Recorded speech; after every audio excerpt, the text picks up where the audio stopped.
So here's my little haul from Lowe's. It was $130 for all this stuff. Prices just keep going up. I feel like I'm in Zimbabwe. But yeah, there's the epoxy remover, paint and epoxy remover. I got some acetone. I used to always have acetone in my garage, but then I ran out of it one day a little while back and I never got any more. And I've always been like, man, I wish I had acetone. Well, I got some acetone. It was actually $10, so it was like cheaper than Brake Clean, cheaper than everything else that I buy, surprisingly. Yeah, tons of paint. Again, we got this little scraper, and then most importantly, we got this stuff. So now we can finally go and hopefully get rid of this damn crap back of my trunk. So we're gonna take that stripper, and they say to put the stripper in a metal can. I don't know if I have a metal can. Don't know if I was willing to spend $1 or whatever it would cost to buy one.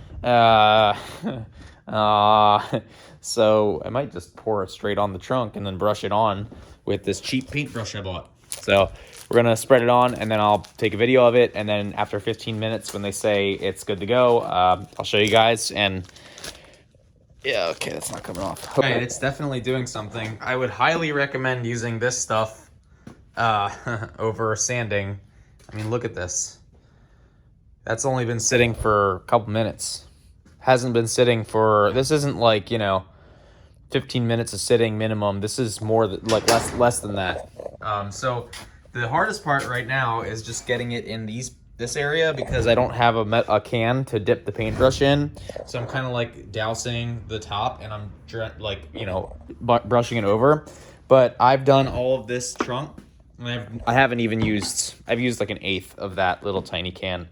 Let's take a look around the paint. So the paint it's dried. That's 2 coats of Rust-Oleum Safety Red on this car. And I guess you can see that it's not perfect in the light here. It's actually easier to see that it's not perfect with the cell phone than it is in real life, believe it or not. It looks better in real life than it does on the cell phone. It doesn't help that the hood is extremely dented. I think it's good though. I'm not gonna get a second coat on it. I did the best I could, and I want to get this car done. But yeah, it took a long time, a lot of paint, but we're here, and all of the painted stuff on the back is all covered up, as you guys know, and we're just basically waiting for this stripper to do its job. So out of curiosity, let's see what happens if I try to scrape away some of this paint. Okay, well, that's something there, that's for sure. It would help if I knew how to hold the camera right.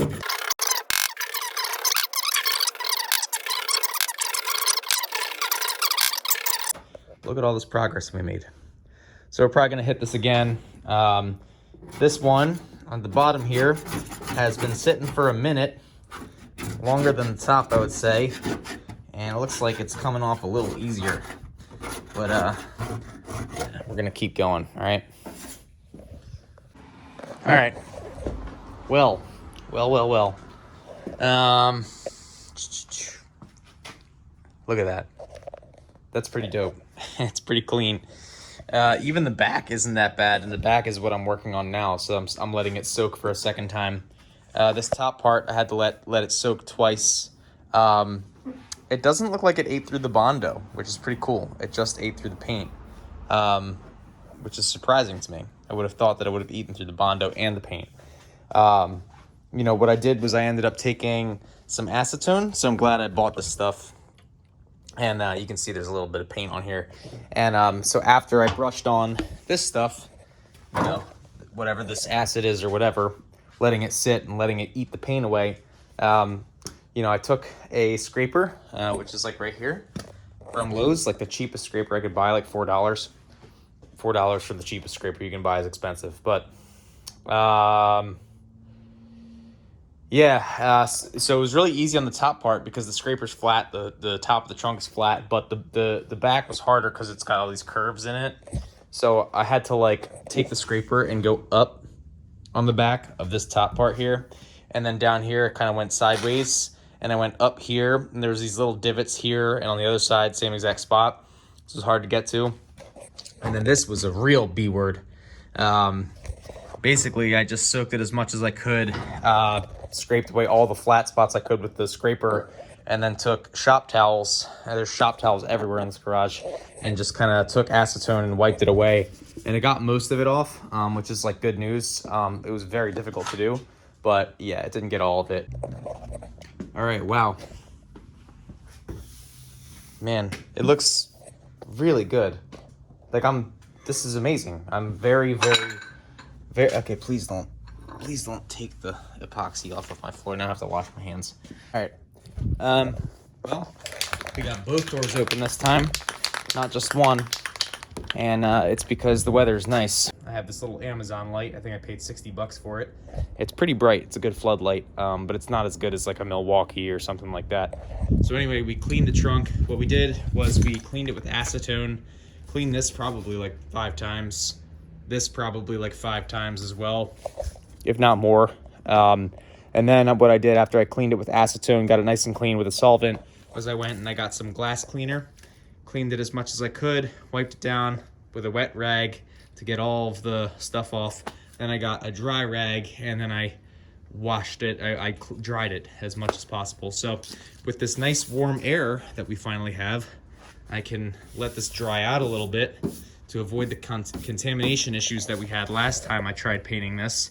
And, you know, we got our trusty Rusto. We're gonna, you know, lay down the primer on here. Hopefully, with the wind, you know, it's gonna go out this way. Oh, well, I actually parked my car here.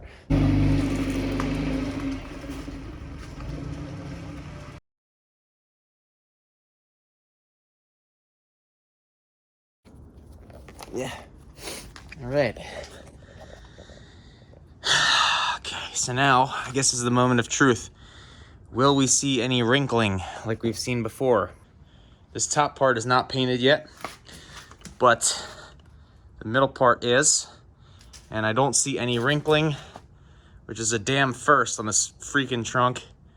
The trunk has been giving me so much grief, but you know, everything that's worth something is worth fighting for, right?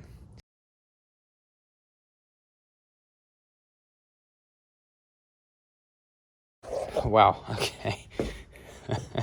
So you see this? That's what happens when you lean against your paint as you're painting it. Again, I'm so done with this car and this project. So you know, I leaned up against the paint somewhere around here. You can see it a little bit. And again, I don't care. When I put the clear coat on and the base coat, it's gonna get cleaned up real nice. I don't really care. Don't care about minor imperfections. The Bondo, where I covered up the spots for the eBay spoiler, yeah, that Bondo, those Bondo spots don't look as good as they did before. I guess it's because I put acid on the trunk.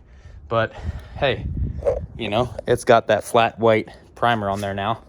So we should be able to get a base coat on there at some point. With this nice warm weather, we might even be able to do it tonight. And hey, I got off tomorrow, so as long as I don't wake up the neighbors, I should be good. Okay, so as I've mentioned before, these are the trim pieces that need to go on the back of the car. Yeah, you know what I'm gonna do? I'm gonna sand them with some really light grit sandpaper and just throw some primer on there, because I'm done. I'm done playing with this dog. I'm done, dog. We're gonna do this. Getting this done. Good news is, yeah, these trim pieces are primed. I got a real bad drip in this one, so I took my thumb and went, and I just painted over it because I'm tired of dealing with this. What's up, y'all? It's the next day. I was up till 2 a.m. last night in the garage. It's a beautiful day. Beautiful day. It's finally a little bit warm, which is awesome. I left my garage door open last night on purpose to let this dry a little bit. I wanted to give you guys an update.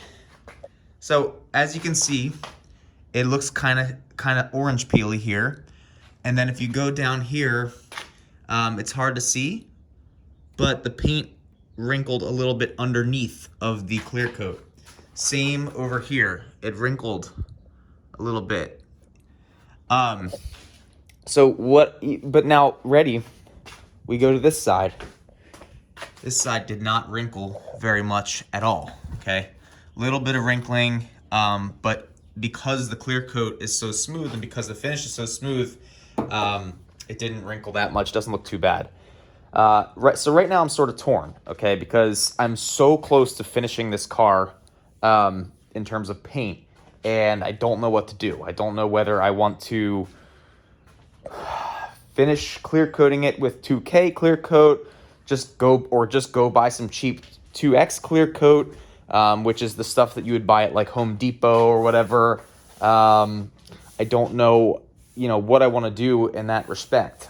Because so if I went and I bought more 2K clear coat, that stuff holds up to chemicals. It holds up to gasoline. It holds up to acetone. So if I spilled brake fluid, gasoline on my car, it wouldn't wash it off. But the problem is it's expensive as hell. So I'm not sure what I want to do.